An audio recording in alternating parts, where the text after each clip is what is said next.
Hey guys, welcome back to the channel. Thank you so much for clicking on my video. It means a lot that you guys keep clicking. If you guys keep clicking, I'll keep making. And on March 9th, 42 will finally air. It'll be a two-hour premiere, and we'll finally be out of this off season, which for me personally is such a good feeling.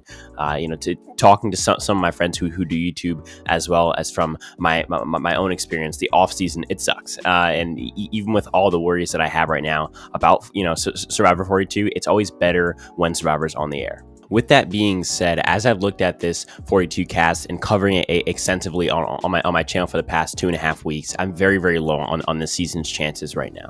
I mean, just starting off with the cast itself, before we get into the twists that we know are coming, you have about 4 great casting choices on this season with Chanel, Hai, Jonathan, and Daniel. And then you have like 4 more decent, or like, I guess, acceptable casting choices in Omar, Mike, Swati, and Marianne. And the other like 10 people are just like nobodies, just absolute duds.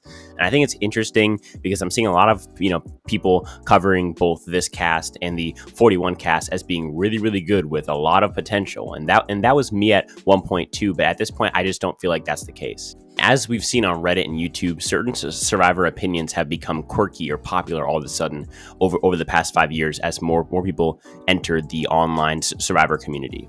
And what I mean by that is that there are people who have these hot takes and they act like they're very special or they're different or they're unpopular, when in reality, most people will actually assume this mindset. And therefore, these people will feel like they're only punching up, per se, when going after people who disagree with them because they think that they're in the quote unquote minority.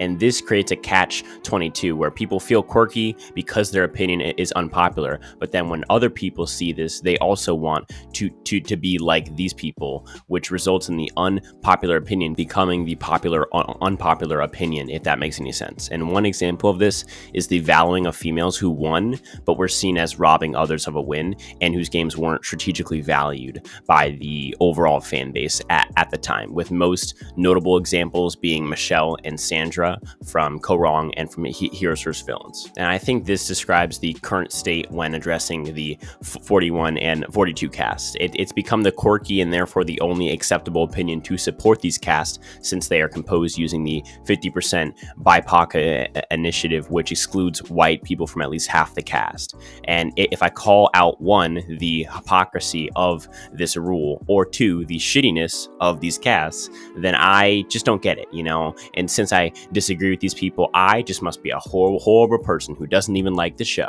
And staying on this topic, the new thing that many users or even podcasters will tell those who disagree with them is maybe you just don't like the show enough, because if you have any criticisms of it, then maybe you just don't love the show enough and you should stop watching. Oh my God, you're terrible. Guys like Rob Cesternino do this a lot, and it's only a tactic to deflect the points that those who disagree with him are making. Like, imagine if when they brought up the idea for the 50% rule, people like me said, well, if you don't like the casting so much, then maybe you're just not a true fan, and maybe you should just stop watching. We would look very, very silly if we did that, just like they look very, very silly right now. And it's not just the cast, as seen in the 42 trailer. Beware advantages are making a return, and it just seems like more of the same from 41.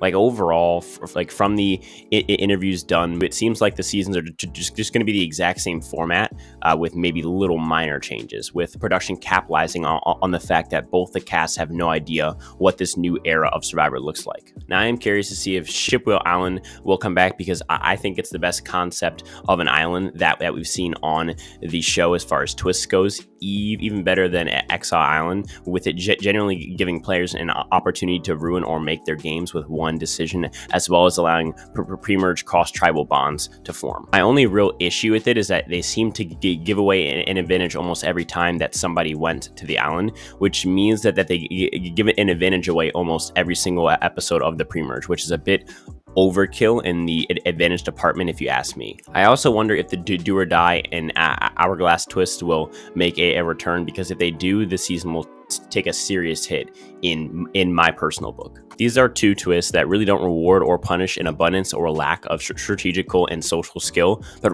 rather just kind of seem gimmicky, boring, and most importantly, unfair and balanced. Something that after really giving it some thought, I actually don't have a problem with is the steal and advantage, because for me, the only change that needs, to be made to this advantage to balance it out is that the players in the games should know about its existence. I suggest this because the only example that we've seen as to how to counter this advantage is when Xander knew about it and was able to therefore counteract it by putting two and two together to figure out who had it. And then honestly, I feel like if you never allow players to put two and two together, then you're not going to get a fair game environment in which players have the opportunity to counteract moves from other players. And lastly, I wonder about the season's effect on the franchise. Will producers use the reactions from 41 and 42 from the majority of the fan base, which are negative, to improve the show going into 43 and 44's filming, which should occur during the